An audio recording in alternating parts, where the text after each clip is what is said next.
Саламатсыздарбы? Мен бүгүн сиздерге грипп оорусунан кантип батайгуунун жолун көрсөтөм. Грипп вирустардын, бактериялардын айрым түрлөрү пайда кылуучу мурундун, трахеянын, бронхтордун, көздүн былжыр челинин сезгениши менен өтүүчү оору. Азыр грипп күч алып турган мезгили. Ошондуктан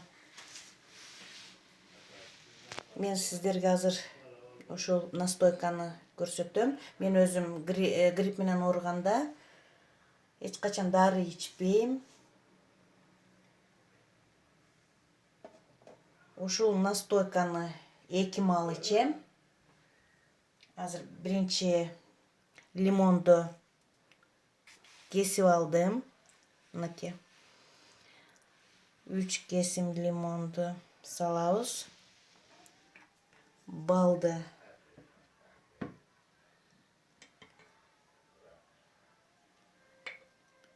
бир кашык бал.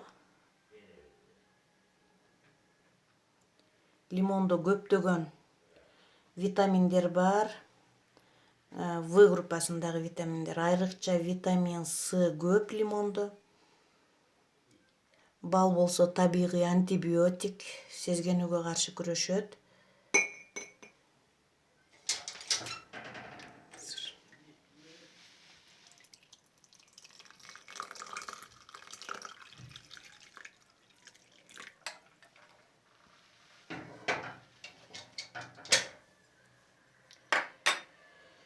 Азыр чеснокту майдалап,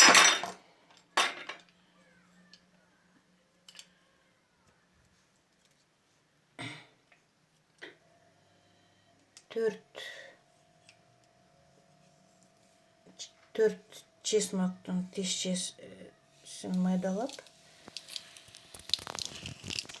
кошуп алабыз.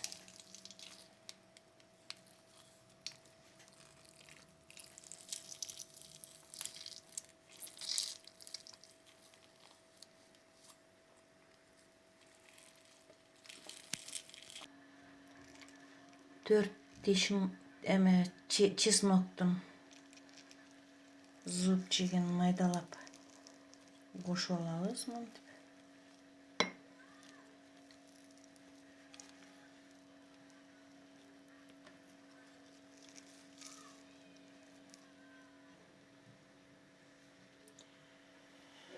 Чеснокту майдалап кошуп алдык. Аралаштырып 5 минутадан кийин бул настойканы ичебиз. 2 маал. Мына 200 граммдык стакан менен 2 маал саар кеч. Бул настойка бат айыктырат. Аралаштыргандан кийин 5 минутадан кийин ичебиз. Мен сиздерге ушул настойканы сунуштайт элем. Муну мен ар дайым ооруганда, оорубаган учурда деле ичип жүрөм. Иммунитетти бекемдейт, грипптин алдын алат, грипп учурунда дагы бат айыктырат. Антибиотик ичиштин кереги жок. Грипп эмеле башталганда дароо ушул настойканы иче башташ керек. 2 маал ичесиздер.